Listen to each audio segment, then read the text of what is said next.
Hello. Do not adjust your screens. You are not looking at Mike. You are listening to a very special episode of the DragonCon Report. I'm Channing Sherman. I'm going to be hosting this one today, and I'm going to do as good a job as I possibly can, but have some big shoes to fill. Like I mentioned, this is a very special episode, and we need to get some housekeeping out of the way. So, just so you all know, the DragonCon Report is an unofficial podcast of the con. We are not and have never been officially connected with DragonCon, and for all their official news, we strongly recommend you check out their official site and their social media outlets. We're a proud member of the ESO Network. On the esonetwork.com page, there's a direct link to our TeePublic store filled with all kinds of swag, because everybody loves swag, and it includes a new design for the DragonCon Report podcast. The ESO Network also has a Patreon page where subscribers can access our exclusive readings of the DragonCon guest announcements. If you play a drinking game to it, we are not responsible for what happens. If you are a Patreon and you support us, we thank you very much for that. In addition to video streaming on Facebook and YouTube or wherever you're watching this, an audio version of our show is available in all the usual places where you get fine podcasts. You can also get past episodes over the last 10 years at dragonconreport.com. However you access the show, be sure to like, subscribe, share. We appreciate it. Tell your friends, tell your mom and them, let everybody know. And as always, you're welcome to leave us direct feedback or comments on the show. You can also email us at feedback@dragonconreport.com or just slide in our DMs on Facebook and Instagram. And since this is a very special episode, we're going to be bringing in a very special guest that I don't know if you all have heard of before. His name is, I want to make sure I get this right, Mike Gourdain. Let's see if we can get him to pop in real quick. Howdy. Hey, Mike, how's it going? Hey, Channing. This is very weird. Yeah, I was gonna ask, what's it like being on the other side of the mic and camera? I mean, it's very strange in and of itself to not be hosting directly, but also just to, and you're doing a fine job, by the way. Thank you. Thank you, thank you. But also because Jen's not here, I'm doing behind the scenes stuff. And yeah, so there's a lot of levers back here. I'm not sure exactly what all these buttons do. So if somebody accidentally gets ejected, I'm sorry. But yeah, there's a lot to keep track of back here. So I really appreciate the work that she does. Yes, She yes, makes it yes. look smooth and easy. Yes, we miss you, Jen. Please come back.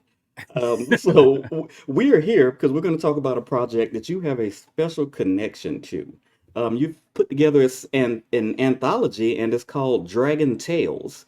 And considering what this podcast is and what it's about, I think it's safe to say that this anthology is about Dragon Con. Absolutely. Yeah, it is a yeah, the theme of the anthology is Dragon Con Mhm. and all that it's celebration of Dragon Con basically.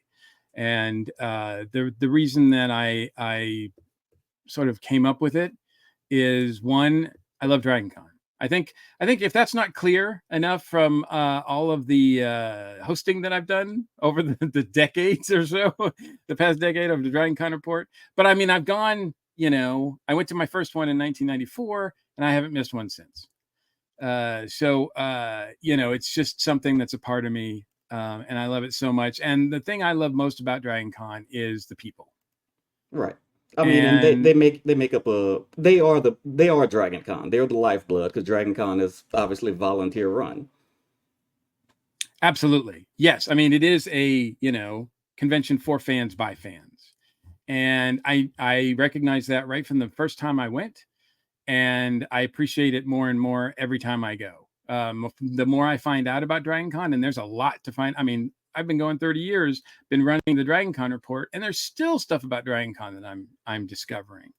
So, but the one thing that's constant is that the people behind DragonCon, the people that participate in DragonCon, the people that love DragonCon, very passionate fans, and they're just great people. And I've met so many great people. Yeah. And unfortunately, a couple of those great people are no longer with us. And a few years ago, lost a good friend of mine, Thom Trainor, who used to run the comics and pop art track.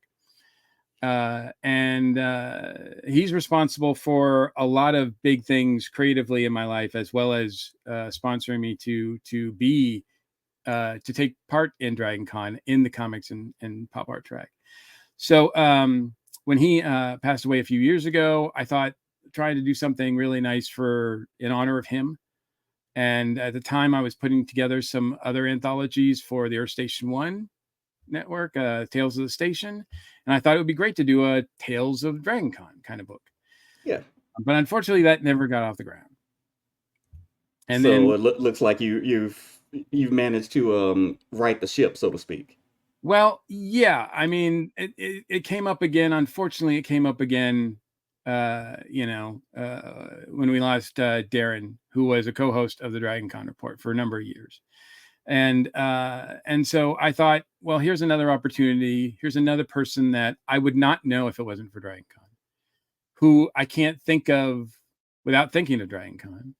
So the best way I can honor them is to come out with this book and see if I can get people to participate. See if I can find some people out there that love DragonCon as much as I do, and that want to contribute a little something. And fortunately, I found not one, not two, not a couple people, but 15 people. This book has 15 contributors, and they're all very different. I can't wait to talk a little bit more about each one, every one. We don't have all 15 people here, but we've got a good people here. So I think without further ado, Channing, let's start bringing in and filling up the space here. All right. Well, before we bring them in, there's one thing I wanted to point out. You were talking about how passionate you and DragonCon fans are. I think people may want to know this isn't even an official DragonCon thing. This is all independent, correct? Absolutely. Yeah. This is much like the DragonCon report. It is not officially associated with DragonCon. Hence the name Dragon Tales, not DragonCon Tales or Tales from DragonCon, Someone talk to a lawyer. Yeah. As much as I love DragonCon, I would rather not be sued by them. I would not want to do something that would make them angry. So, Correct. And I did talk to a lot of the people behind the scenes about what I was doing. So they are aware, at least at some level, they're aware. So, gotcha. So even though this is unofficial, I think it's still going to be regarded, and it has their sort of unofficial seal of approval. If you will. Yeah, sounds good. All right, let's talk to some people when you're ready. Yeah, and absolutely, and yeah, I guess another thing we should point out too is because it's in honor of those two individuals that I mentioned. I've decided that there will be all the proceeds from this book are going to be split into two different charities, one for each representing each one of the individuals. And for Thom Trainor, in honor of Thom Trainor, all proceeds or half the proceeds are going to go to the American Heart Association. And in honor of Darren, the other half are going to go to the Lost and Found Youth Center in Atlanta. So, and we'll have links to those as soon as I find that button. Gotcha. It's good stories for a good cause. I like that. I like that. And I'm sure the links will also be in the show notes and everywhere else too. Absolutely. Yes. as soon as yeah. So, there's one. Hey, I did it. All right. So, yeah, so without further ado, I guess we can try to go in somewhat alphabetical order, I guess. So, welcoming to the stage, Darren Bush. Hello, guys. Hey. Howdy. Good evening. When you said alphabetical, I wasn't sure if I was going to be first or second. First name or last name. Hello. Yeah, I'm not sure. Thank you for having me. Absolutely. It took me a minute to figure it out too, so. Here we are. Yeah, I mean, yeah, and I've got everything else going on here, so I'm just gonna actually start bringing some other folks in too. So, and then we'll get to all our introductions and talk to people as a group. I think so. We've got Jerry Chandler, and let's see. I think I ruined the whole. I'm about to ruin the whole alphabetical order thing. Kevin Eldridge. So careful, Channing. We've got someone here from that's on the board of directors of the network. So, howdy, Kevin. Am I supposed to bow, salute? curtsy. We've got Bernie Johnson. Hi. Howdy. And Rob Levy. Rob, thank you. And Bobby Nash. Hey. Howdy, stranger. How's it going? James Palmer. Hello. Seems like we just did one of these. we did. We actually did. Several of us on here, in fact. Absolutely. And last but certainly not least, Beth. Beth, hello there. Is it Van Dusen? Is that right? It is Van Dusen. Good job. All right. Thank you. Thank you so much. Beth, since you were last to arrive, we'll start with you then. Tell us a little bit about your introduction to DragonCon and sort of what made it special for you. Well, maybe we shouldn't talk about my initial introduction to DragonCon. Maybe we should talk about what happened later. My initial introduction to DragonCon wasn't great. I was 17-ish. And it was 1990, and I had no idea I was even at DragonCon because it was midnight, and there wasn't much going on except people thought I was playing their vampire game, and it was awkward and weird. What really got me into my current iteration of DragonCon, where I have not missed a year since, was about 2012-13. I started writing for Needless Things podcast, and eventually wrote enough content where I got approved for a media pass. And ever since then, I've been reporting on DragonCon, attending DragonCon, loving DragonCon, and I have not missed a year, except, of course, 2020, we all missed. But it's the people, it's the panels. I don't even get to go to panels because I'm on so many panels now, but I love every bit of it. And it's hard work. And it's a lot of effort, but it is all so worth it. And we are gearing up for DragonCon now with all of our game shows and our panels and everything. And it's been a huge amount of work getting there. But every year at the end of DragonCon, I'm exhausted and excited for the next one. And I wouldn't know half the people I know now if it wasn't for DragonCon.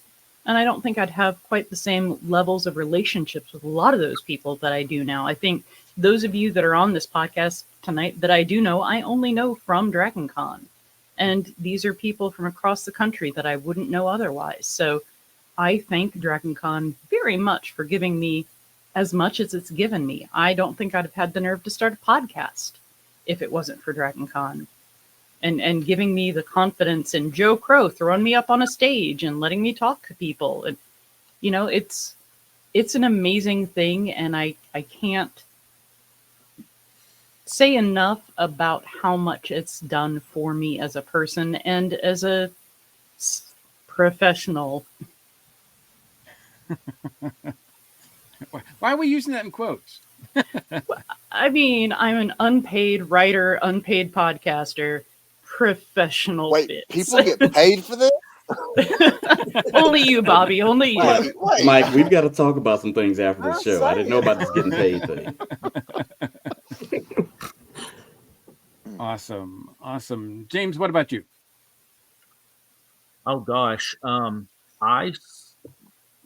I learned about DragonCon, I hadn't even been to DragonCon or any convention. I first found out about DragonCon from the old newsprint progress reports that they just started sending me. I must have gotten on some kind of list or something. And I would peruse those, and I would hang on to them until the next one came. And the guest lists back then were crazy. I mean, it was Forey Ackerman and Michael Moorcock and Neil Gaiman and Dr. Timothy Leary and all those guys. And I finally went to DragonCon in, I think it was 94. It was at the Inforum Convention Center in like July.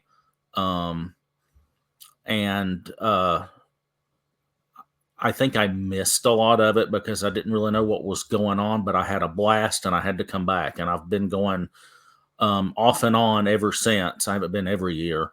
But I've been as an attendee, as a guest, and an attending pro. And I love being on panels and just meeting everybody and just seeing all the craziness. It's a big part of my year every year. Absolutely. It's I mean, it's like I think I plan my entire year around it. Mm-hmm. Yeah, I Merry plan Christmas. book launches around DragonCon. Yeah, professionally, or I think Yeah. do we have to all use that in quotes now? I mean, did that start a trend? We ought to. No, it's just me. I'm the only professional. The rest of you have cred. Oh no, you're in this No. book, Beth. You got No. cred, so you're just like us. One of us. No, sorry. I have bad credit. Is that the same? All right. I guess next up is Bobby. I went. DragonCon was the second convention I ever went to. The year I graduated from high school, I went to the Atlanta Fantasy Fair. Was the first one, and then I went to DragonCon after. And I remember thinking when I walked into DragonCon, "Oh my God, this is the biggest event I've ever seen." I couldn't imagine anything bigger. And back then, it was just in the Hilton. And it was not the only convention in the Hilton that weekend. So it's been wonderful to see it grow. I mean, the first DragonCon I went to, the comic and pop art track is bigger than the first DragonCon I went to.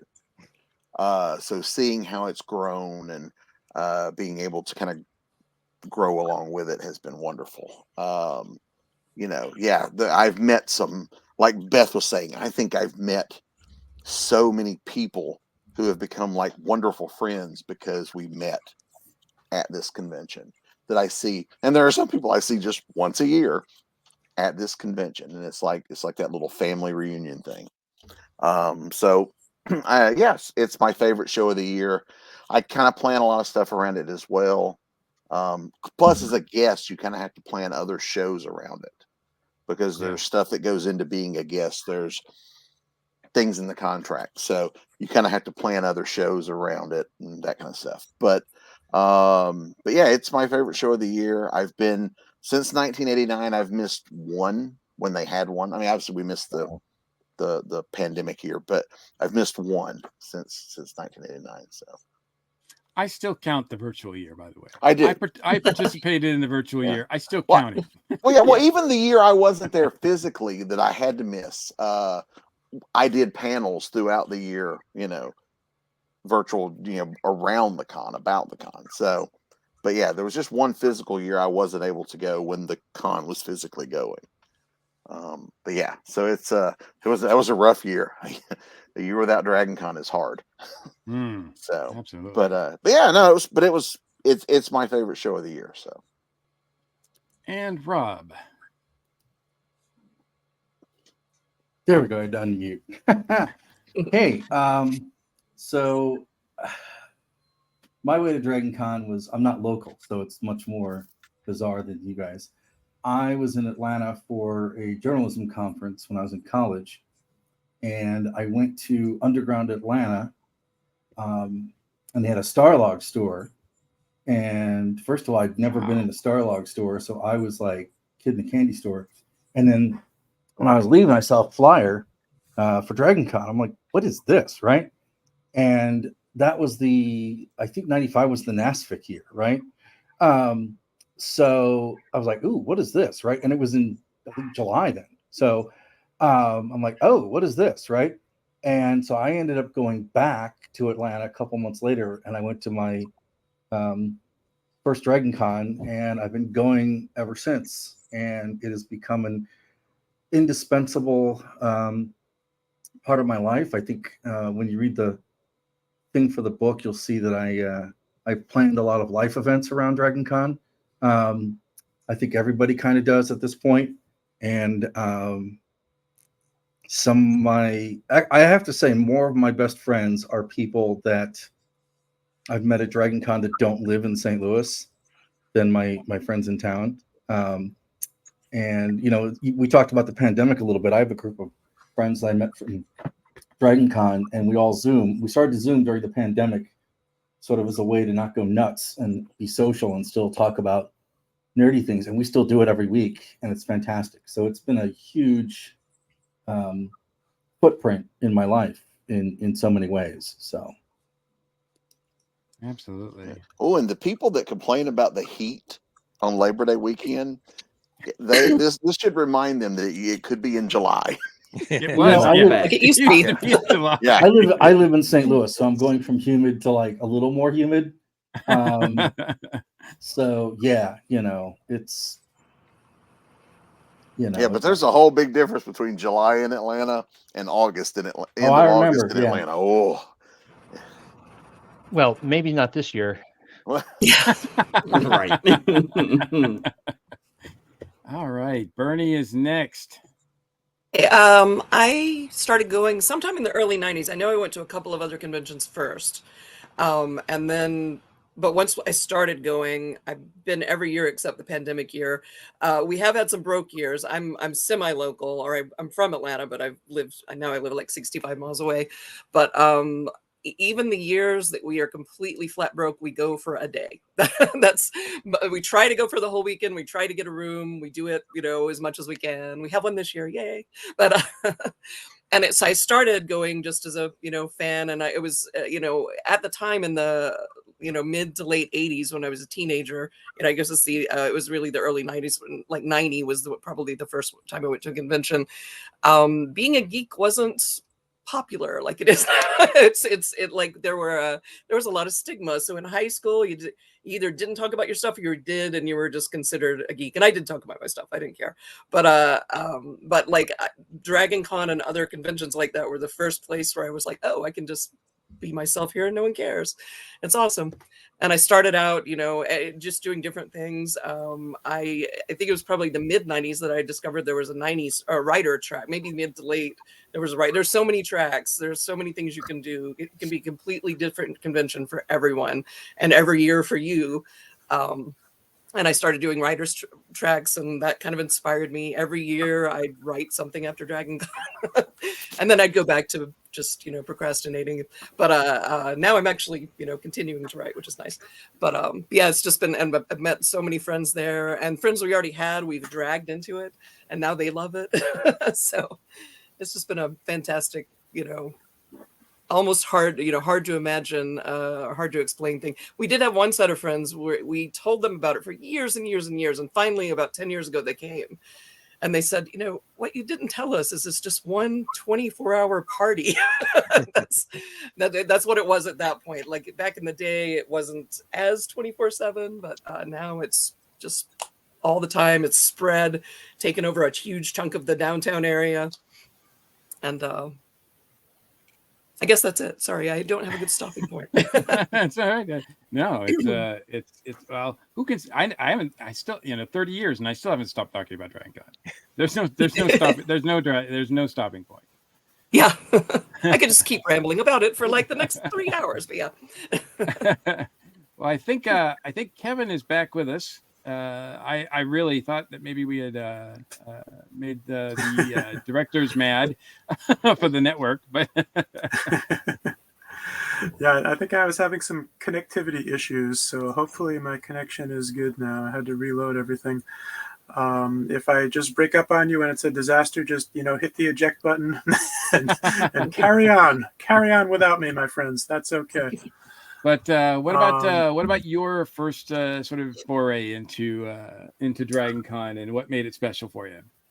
Yeah, my first DragonCon was way back in 1996. I came down. I'm up in the Boston area, but I came down to DragonCon just to see some friends and see some of the guests. I know the guests that year included Kevin Smith and Mark Hamill, so that they had some special people there that year, and had a great time. But I didn't go back for 12 years. I came back in 2008, and now they just can't get rid of me. I've been there every year since, and for the last several years as an attending pro, and very busy doing panels and presentations and all kinds of goofy stuff throughout the convention. Absolutely. and Jerry, you kind of get into this. You had a very interesting relationship with DragonCon your first time, I think, right? Oh yeah, I absolutely did not want to get anywhere near DragonCon. As a matter of fact, I successfully talked my way out of going to DragonCon. I had been aware of DragonCon probably for about 10 years at that point, like some of the 1990s stuff. But I'm in Central Virginia, so when it was still kind of a smaller convention, I couldn't talk anybody else into going to a city that we didn't know anybody in, renting a hotel, splitting gas for a 10-hour drive. And I'm not an easy person to share a car with for 10 hours.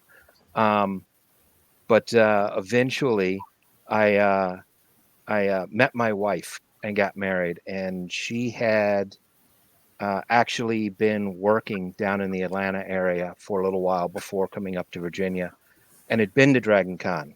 And suddenly was like, well, let's go to DragonCon and let's do this thing. It's real fun, blah, blah, blah. And I looked it up, and this is going to sound just quaint as hell. I looked it up, and it was like 18,000 people. And that's a lot of people. And I'm not a crowd person. So I kind of beat around the bush and managed to avoid us going in 2005. In 2006, much to my surprise, after the fact, I discovered that my wife had spoken to my shift sergeant behind my back and made a good number of bribes involving homemade fudge and various other bakery items. And so I went in, turned in my time off, and didn't even get out of my sergeant's office when she was like, no, hang on a second. There's a photocopy here. Sign it. Here's your copy. Have a good time in Atlanta. I've to this day, I've never gotten a time off request that fast. But I didn't want to go, and there's a lot of reasons. I won't go into them, or there'd be no point in reading my section of the book. But it goes around. I'm not a big crowd person, and my experience with conventions was when they got past a certain size, they had a lot of them would make that trade-off. In order to grow, they had to push a lot of the fan stuff out. It became much more about the celebrities, much more about the autographs, much more about the big things. And that wasn't my kind of con. And I was kind of dreading going down till I got there. And then when I got into DragonCon and started seeing everything that was there, the first year I was there, which was 2006, the first year I was there, yeah, it was just kind of like mind blown. I still thought it was like staggeringly huge, which again, like I said, just sounds so quaint and laughable now. 3 hotels and 20,000 people. But those were the good old days. Yeah, but no, and for me, kind of like what several people have said here. For one thing, like I said, there was a lot of the fan stuff. There was fan interactive stuff. There was things to do. There were things to do with other people. And I started meeting a lot of other people through DragonCon. And there's something that's kind of hard to describe about DragonCon. When I tell people this, no matter how I explain it, they can never get it. They only ever get it when they eventually come down to DragonCon. And, when I refer to DragonCon more so than any other convention as my convention family, it's because when you walk in, there's this just crazy energy vibe, and it's like this giant energy hug, and you feel like, okay, yeah, this is home, this is family. It's the energy there that all of the people are a part of. And it's one of those things, like I said, it's almost impossible to accurately describe. But as soon as you walk in, sometime in your first day, you immediately realize that energy is there, and you really, really miss it when you can't go, which since 2006, there's only been so far 4 of them that we've missed. 2 of them because of like work stuff and life stuff getting in the way. 2 of them because my wife had the exceptionally poor planning skills of having our 2 children within 90 days of DragonCon. Wow, that's come on, that's what? That's crazy. I kind of feel like you had a little bit of involvement in that one too. Or blame just a little, just a little. Yeah, some blame. But no, but similar to like some other people, like Beth and I met briefly years ago at DragonCon because it's the same thing through DragonCon. I also wrote for the original version of Needless Things for a while. And I've met so many people now through DragonCon that are friends of mine that I still see every year and that I see throughout the year when I can. And as has been brought up, if it without DragonCon, probably half the people that I really, really enjoy having in my life wouldn't be there right now. Yeah. All right, Darren, now you get to follow all that. Oh boy. Well, did anybody say the 80s in their answer yet? I don't think so. No, I don't think so, man. I don't think so. I think I'm the old man in this group. I was a member of the Dragon Alliance of Gamers and Role Players. Wow. Before there was DragonCon. I went to the first DragonCon. Now, I would like to be able to say that I've been to every DragonCon, but I kind of took a break in the middle because, I think Jerry will appreciate this. Suddenly there was a family, and that was a little distracting away from DragonCon. But I did go to the first few. I've been back for about 10 years. The way I got back into DragonCon was through kind of the normal process that I'm sure a lot of you can relate to, is I was doing a panel at Timegate, what would become Hulanta. Hello, Alan. And I was doing a panel there, and I was sitting next to this guy, and we were just having this conversation in front of, 30 or 40 strangers. We got to the end of the panel, and he looks at me and he goes, "I'm Gary Mitchell. Do you want to come do some panels at DragonCon?" And if you don't know who Gary Mitchell is, he's one of the track directors, the American Sci-Fi Classics track that somebody mentioned earlier. So I basically looked at him and I sized. No, I just immediately said yes. I was like, "Yeah, panels at DragonCon, absolutely, yeah." And that was whether that was a mistake or not. It's still on the fence. I have been fortunate enough to be on panels. It's amazing to me, like how many times I've been on panels and how many people that I know that I have not been on panels with. I just yeah, totally. Like I think there's only like maybe 3 of you here that I've actually been on panels with. And some of those and well, some of you I like. I've never actually met Channing in person. So I'm AI. I don't really exist. Well, it's not a contest, but my number is 6. Yeah. Well, and DragonCon's got that weird thing too, where over the course of the 5 days that I'm down there, there's a handful of people I will run into constantly. Yeah. And then there's just these other people. It's like, I never found you. Yeah. Yes.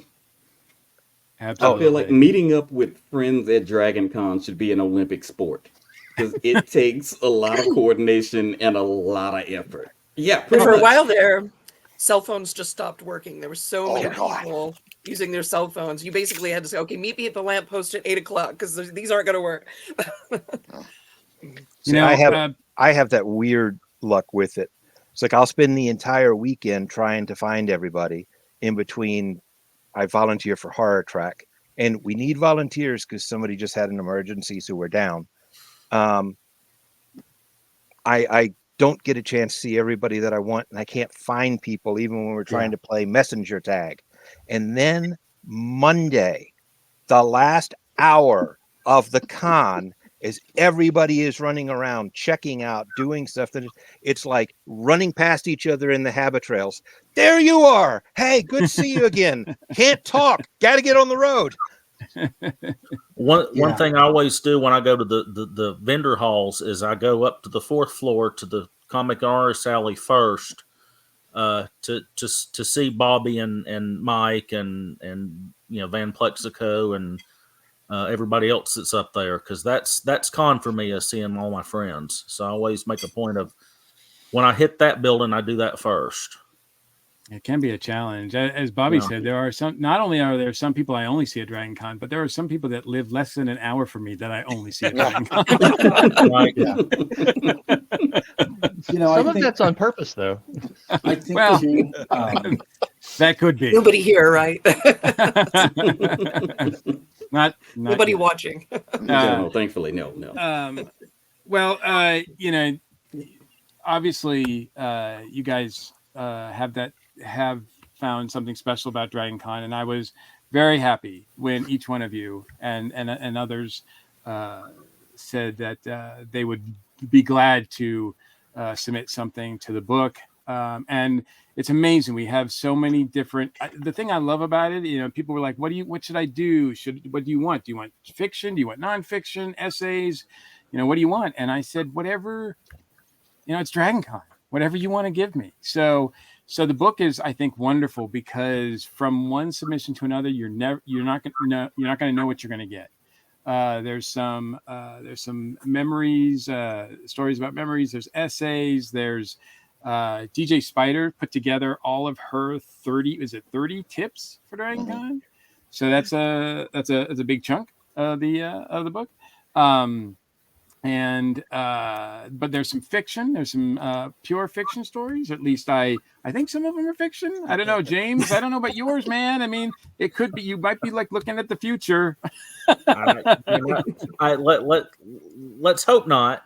But it was. I was putting my futurist hat on, my futurist sci-fi author hat for sure.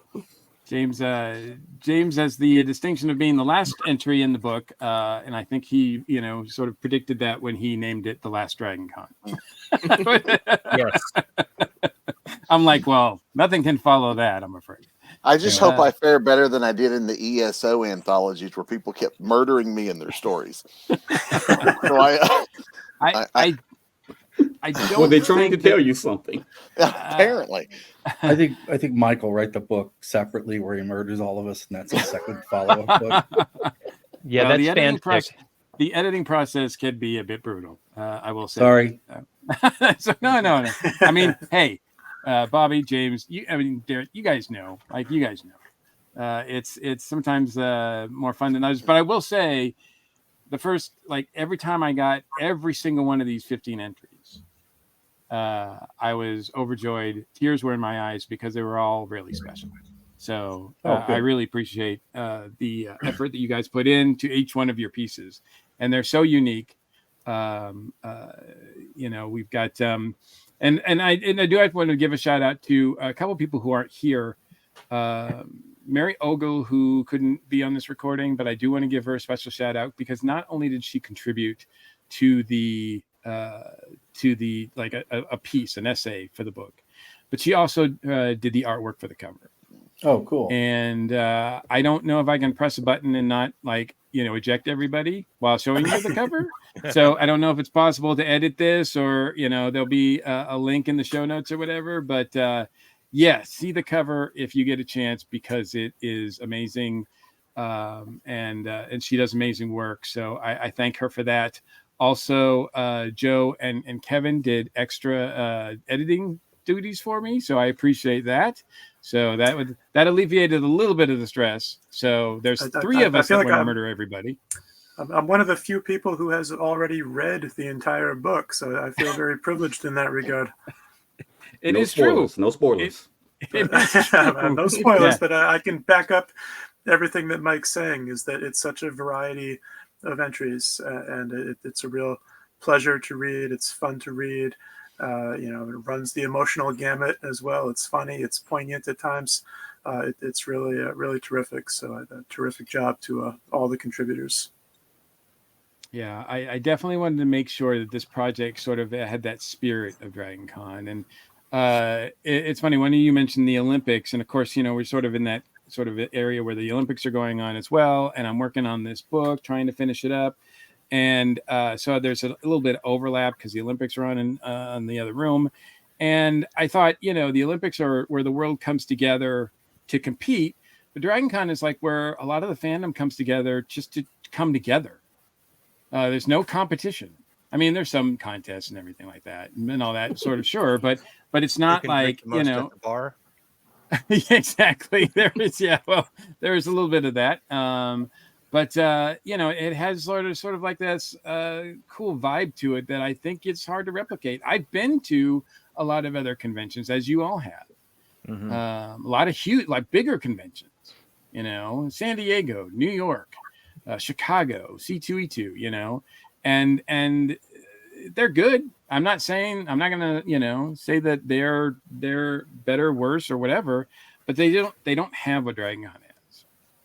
Yeah. And I think everybody, sort of in their entries into the book and captured that, what makes that special for them. So I appreciate that. The thing too that I love about it is, there's a couple times. I mean, like when they had Hurricane Katrina and they still had DragonCon after, right? Just the amount of outpouring of just people that were going to DragonCon that were running into people that were like sort of temporary habitants of Atlanta because they got displaced, right? Just like that kind of warmth and kindness, and then just the amount of sheer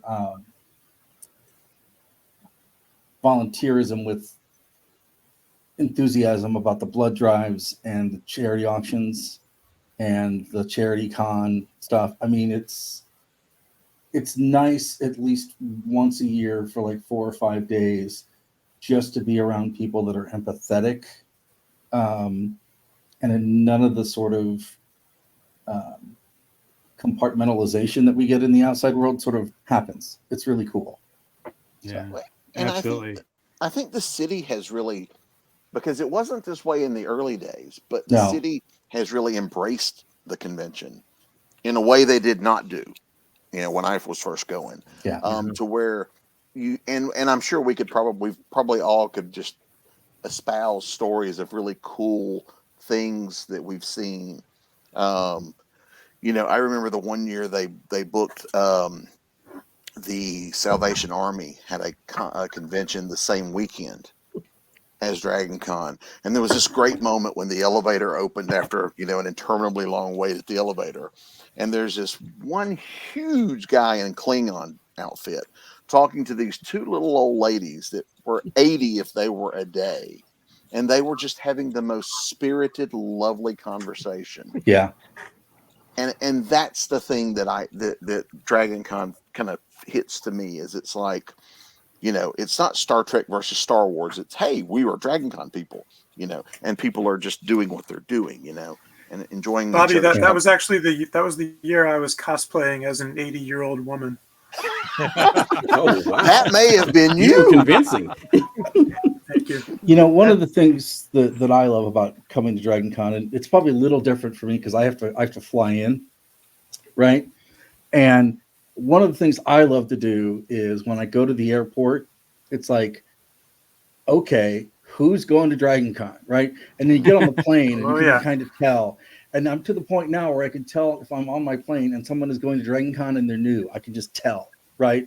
So last year I was on the plane with somebody that had never been. I'm like, okay, here's what you need, right?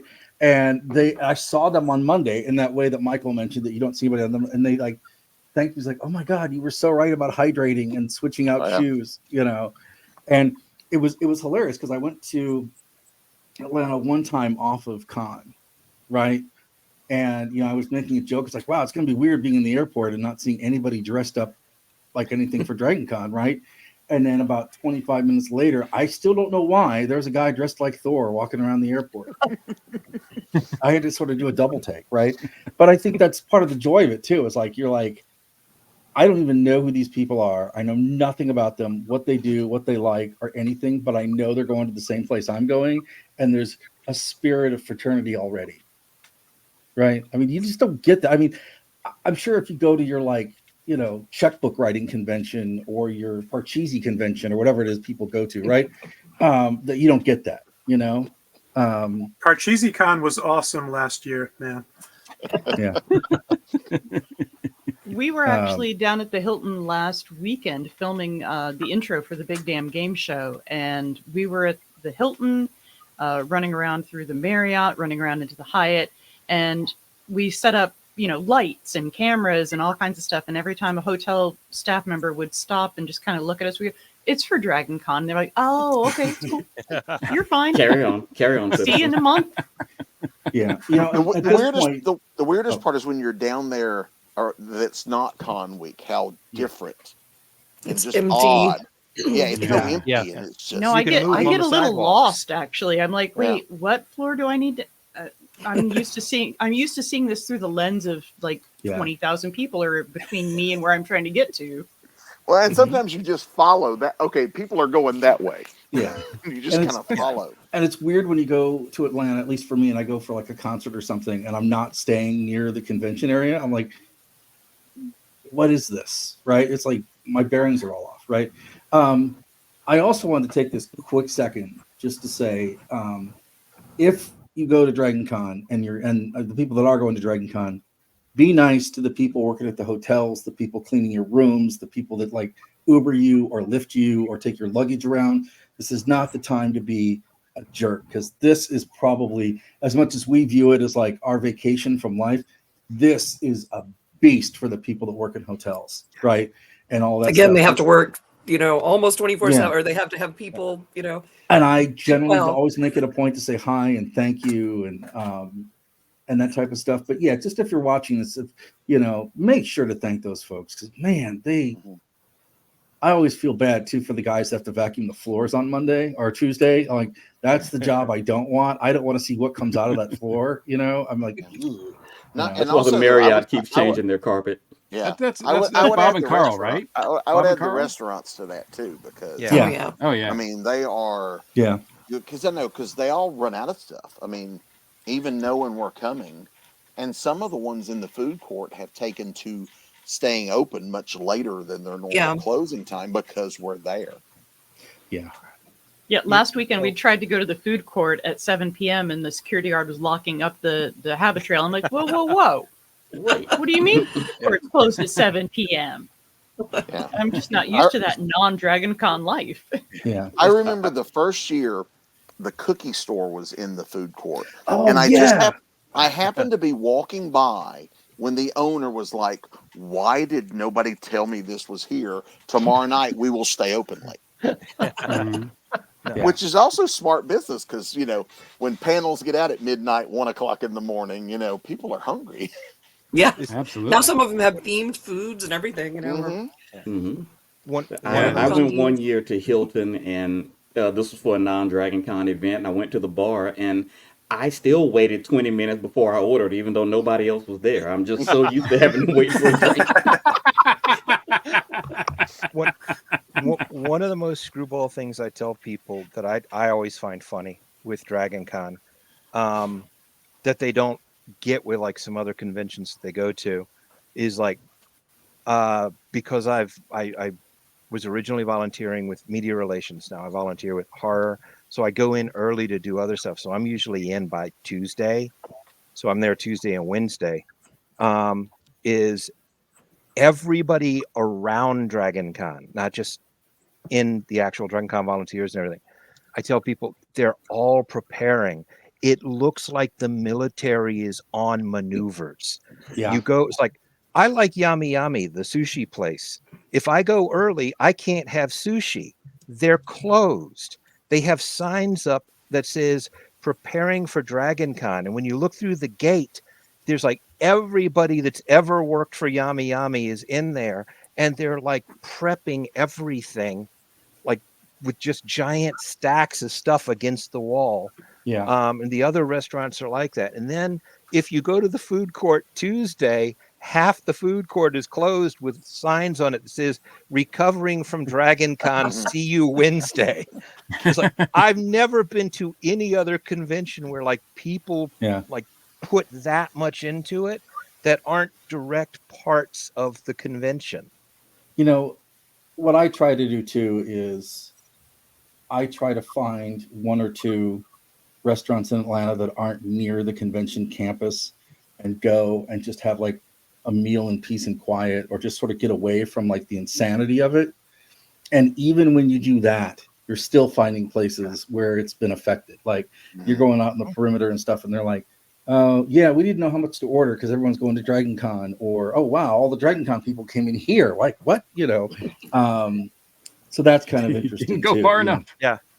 I mean, I went to a We- place about 4 years ago. We started going 3 years ago. We started going out, a bunch of us, to dinner on Thursday night, a couple places in Colony Square. We rotated around, and it was funny because the first year, nobody working there had any idea that this was coming, and you just like, oh, as they say, bless your heart, right?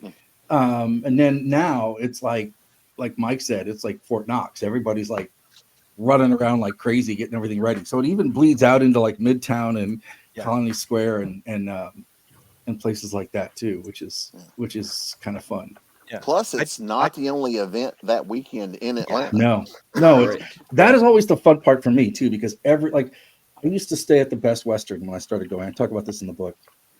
And one year I went, the Shriners were there, right? So I think it's like you said, you've got all kinds of different groups.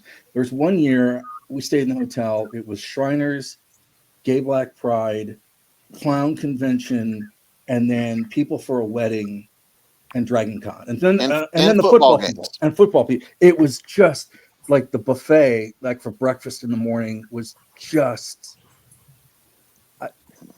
there's no place else, no other city in the world I've had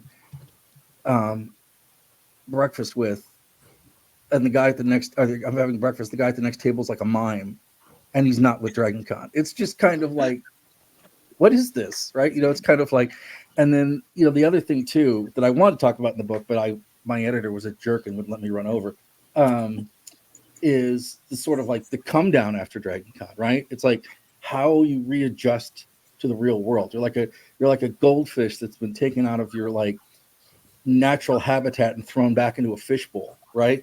You're like, oh my, whoa, wait, what? Like, oh, what is it? Oh, I'm home. This is great. Or like, I'm not. Wait, I don't have to stand in line at the grocery store. What is this? Yeah, there's that post-con depression that we all experience, And occasionally con crud. Yeah. and occasionally all the illnesses you pick up. Absolutely, like reality hits you like square in the face on that Tuesday or whenever you go back to what you need to do the rest of the time. So, but let's wrap this up by talking about what we're going to do this year. We've got it coming up. And Darren, we'll start with you. What's going to be your DragonCon? What are you excited about this year, and what are you doing?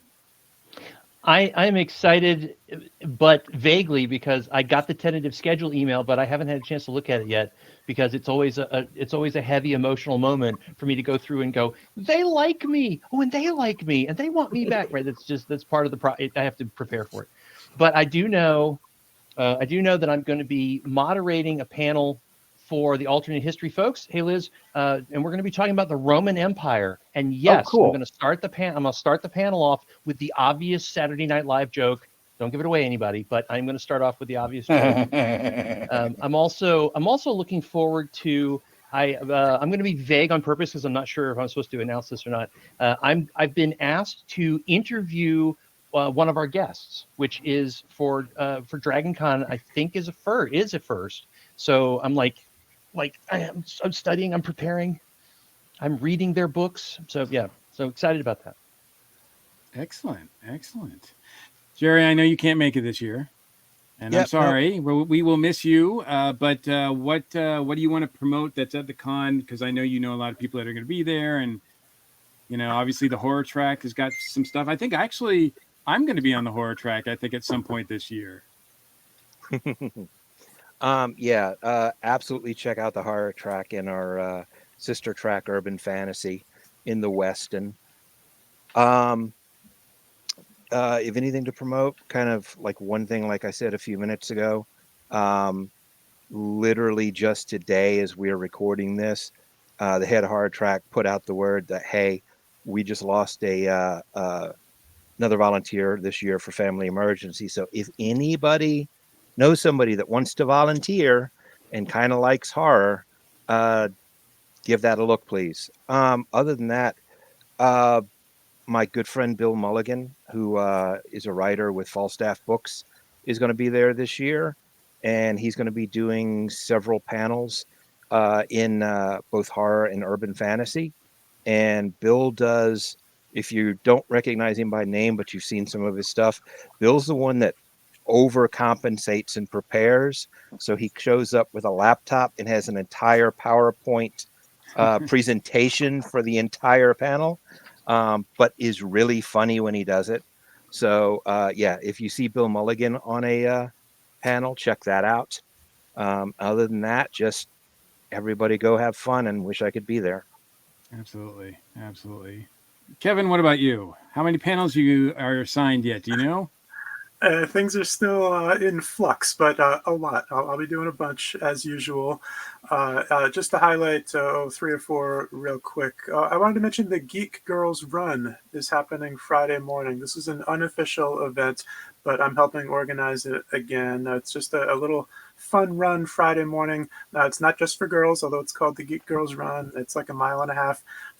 If you're crazy enough like me to want to go run around on the streets of Atlanta in the middle of summer, look up Geek Girls Run on Facebook and join us Friday morning. Some of the highlights of the panels and things I'm doing. I've got 3 for you. These are all on the American Sci-Fi Classics track. But ESO, we're on the ESO network here, and the ESO is hosting a panel. It's going to be ESO celebrating the 25th anniversary of Freaks and Geeks, which may be my favorite TV series of all time. So I'm very excited to be part of that. That's going to be fun. Sci-Fi Court is coming back this year, Classic Sci-Fi Court, and that is where the panelists act as defense attorneys, and we will attempt to defend terrible movies. And I mean, in the past, I've defended Howard the Duck, I've defended Supergirl, I've defended the 90s Lost in Space movie, and a bunch of people have done a great job defending all kinds of crazy things. And I have selected my defense for this year, and it will be as ridiculous as ever. The one more thing I wanted to throw in a quick plug for is we're doing a table reading again, a script reading on the Sci-Fi Classics track. Last year we did an episode of Wonder Woman involving a gorilla, and we had an actual gorilla in the room. This year we are, I don't know if it's been revealed yet, so I will say we're going to be doing a script reading of a classic sitcom of the late 70s, early 80s, and then a less than classic sitcom of the late 80s. I highly recommend people try to be there if you can for that script reading event. Again, I don't know what's been revealed so far, but something amazing and ridiculous will be happening special during that script reading this year, and you do not want to miss it. Absolutely. Absolutely. There's a couple of them you can find on YouTube where we did them during the pandemic here, where we did it around like this, a StreamYard version of it. They're really funny. You can find those as well. Yeah, we did the WKRP turkey drop. Yeah. Script reading online. Episode ever. The in-person script readings on the Classics track are really special, really amazing, and I've been working on that with Kevin Cafferty. So it's going to be intense this year. Highly recommended. Awesome. Bernie, what about you? What are your plans for DragonCon this year? I'm on 4 panels, 3 for the alternative and historical fiction track. One's historically speaking, women in STEM. There's also an Our Flag Means Death fan panel, which I'm really excited about, and also a Spies on the History of the Impacted, moderated by none other than Darren, and also, and that's kind of a late night, like 10 o'clock at night. Is that like the rated R panel? But also, James Palmer put together a Southern Fried Cthulhu anthology, and I'm on that panel as well because I have a story in there. So I'll mostly be on panels. I might be in a Fallout photo shoot if I can make the costume in time. I don't know. Well, you still got time. You still got plenty of time to do costumes. Usually I come up with the idea a week before and just stay up 24/7, Absolutely. There are people who are just now thinking of things to do for cosplay. So yeah, you've got time. Rob, what about you? Have you got your schedule yet? Anything you're excited about this year? I've got a tentative one. The thing is for me is that I spent so many years doing panels until I dropped that I'm of the mindset where, like, if I have downtime, I don't know what to do, right? Like I would do like 16 to 19 panels a year some years, right? I think one year I did 21. And I'm to the point now where if I'm like not doing that, I still have to unwire my brain to say it's okay, right? Because I want to do, I sort of want to earn, your free badge, but then, and you get so excited about all the programming stuff you can do that you want to do everything. So when I have a lighter load, like some of these years past, it kind of freaks me out. Like all my anxiety gets kickstarted, right? Like, oh my God, I suck or something, right? So this year I'm excited about. I've been working on getting this one done for a couple of years, but we're doing for Brick Track, we're doing 125 years of Charlie Chaplin. Why Brick Track has never done a Charlie Chaplin panel, I'm kind of stunned, but sort of the first transatlantic superstar, right? I'm on a Doctor Who panel, which is fantastic. I am doing my first Silk Road panel for Japanese fiction. I'm doing two of the Rollicon things for Joe, which is funny because I'm like, I didn't even remember saying, hey, I'll do those. But I'm like, oh, look, I'm on two Joe panels. You don't have to tell Joe you'll do them. You're just welcome. I think if you're going to the show, you're automatically on that panel. No, because it's one of my favorite tracks, and I don't mind doing it because literally every panel there is just like, it's such an exhale from everything else, right? And then I'm doing a couple guest panels. I'm not sure how that's all going to shake out yet. I think one of them is Jodie Whittaker for sure, and I'm not sure how sort of the rest are going. But that's the part that terrifies me, is the whole, even though I do radio and stuff, but doing it in front of people and the coordinating that is absolutely terrifying. So panels still scare and terrify me, which is kind of funny. But yeah, I'm doing those stuff, and then I spend a lot of my downtime going to science and space track stuff. Like the space track does the night sky thing where they plug in a telescope somewhere and you can look at the night sky and explain it, and it's pretty fantastic. So yeah, this year I'm actually gonna go to the vendor room. I haven't been to a DragonCon vendor room in like 10 years, mostly because I don't have any money and I'm running out of space. But I'm gonna go this year, and yeah, so I'm kind of full on in Chaplin mode right now, watching some Chaplin stuff and getting ready to do some of that. And I got the classic. I'm going to be on that panel, but I'm not sure. Yeah, the classic Doctor Who panel is a Colin Baker, Thom Baker panel too. So yeah, so cool. I'm excited already about the Rome panel. I would love to do stuff with history people because I'm a history guy. So I'll go to the Rome panel too. So awesome. Bobby, what about you? What are you up to? Because I know you have a spot in the America's Mart. Yep, I will be when I'm not on panels during the day. I'll be in the on the 4th floor in the comic and pop art track of where the 1 floor above the vendor hall. I'll be up there. I don't know my table number yet, but I'll be up there. I have panels at various hotels. Oddly enough, no panels in the comic track, so I got to travel to all my panels.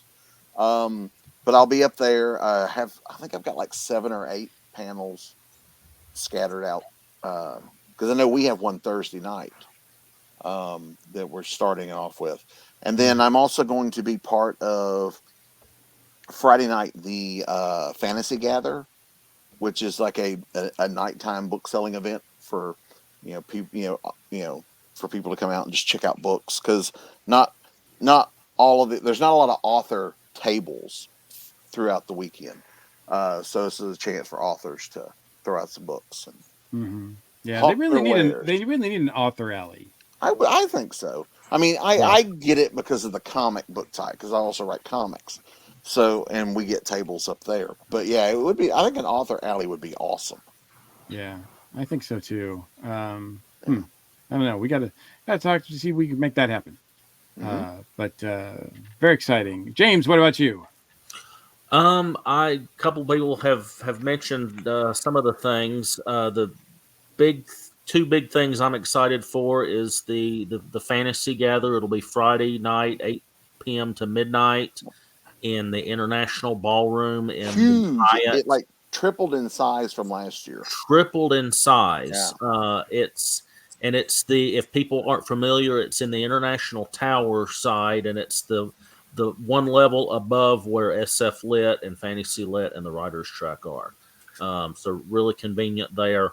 And then Saturday afternoon, we're doing the Southern Fried Cthulhu panel, which some of you guys are on, who were contributors. That's 1 p.m. That's Peachtree 1 and 2 over in the Westin in the horror track room. That's going to be a lot of fun. And then I'm doing I'm moderating a Neuromancer 40 Years On panel for SF Lit Friday at 2:30. So I'd never read it before. I'm still reading it now. So that's going to be tons of fun, I'm sure. And just looking forward to seeing everybody and just hanging out and just taking it all in. Absolutely. Absolutely. And Beth, what are you going to be doing? Well, interviews I don't get the approval emails and the schedule emails for those until usually Friday at the con. Right. So those are always stressful. So everybody that I request, I have to prepare for just in case I get it. So we'll see how that goes. But and also the Star Wars track hasn't posted their schedules yet. But if things go as previous years, it'll be a High Republic panel on Friday at 10 a.m. Then we're doing the Big Damn Game Show Saturday night at 10 p.m. Awesome. Good time, always. And then Sunday morning will probably be the Star Wars Canon Refresh with the Star Wars track. Then at 1 p.m. I'm hosting a Choose Your Own Adventure panel for the American Sci-Fi Classics track, which fills the room every year. I don't know why so many people want to come listen to a bunch of nerds read a 80s child's book to them, but they love it and it's fun. So please come to that. And then immediately afterwards, also in the American Sci-Fi Classics track, I'll be hosting a Video Game Hall of Fame panel where we talk about the best things about old video games. And this year's theme is most terrifying moments of classic video games. Oh, nice. So yeah, that's very cool. Wow, you've got quite a big schedule too. What are you excited about doing on your? Do you have any downtime? Like I have. Panels? I have plenty, and I'd like to actually try to see some panels this year because that's the one thing I never get to do is I never actually get to go to a panel because I'm always on a panel or running to the next panel or, oh crap, I'm supposed to be in an interview in 10 minutes and I'm on the other side of the room. And, the other side of the room doesn't seem like a long way away for most people, but in DragonCon, it's a long way away. Absolutely. So I'm going to try to get to panels, but, other than that, it's dance parties and hanging out and just catching up with friends. Yeah. Well, I definitely hope that, and one of the reasons why I wanted to let everybody know and give you guys an opportunity to let everybody know where you're going to be and everything is because, as this comes out, as this video comes out, the book will be on sale. So, and the book will be on sale so people can get copies of it before the con, hopefully, fingers crossed. And I will also have some at the con. So if, and I definitely encourage people that have the book, once they get the book, to seek out the contributors of the book at the cons, to come to their panels, to seek them out, see them on the app, friend them on the app, and try to seek out their other material. Mike, how much do you think we should charge for autographs on Dragon Tales? Remember, it's all for charity. I'm gonna leave that all up to you. Your individual rate, your rates may vary. At least twice what you got paid to write the piece. Okay. Yeah, that works. I can do that math. 0 times 2. Yeah. Now, Mike, do you know how many people who worked on the book will actually be at the con? Do you know? It's probably most, right? Most of them, yeah. Most everybody. I think out of the 15 contributors, I think at least 10 will be at the convention. And we can forge the signatures of the other 5. Yeah, absolutely. Yeah, that's not a problem. Bring cardboard. My signature looks like a pigeon walked across the bottom of a page. So that should be easy. We can just call Jerry and he can watch us sign his name. That's almost the same thing, right? Yeah.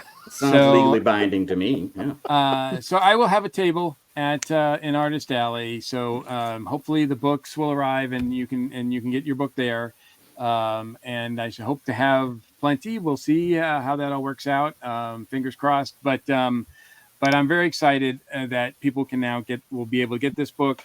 And I can't thank you guys enough for contributing to it and helping out the causes.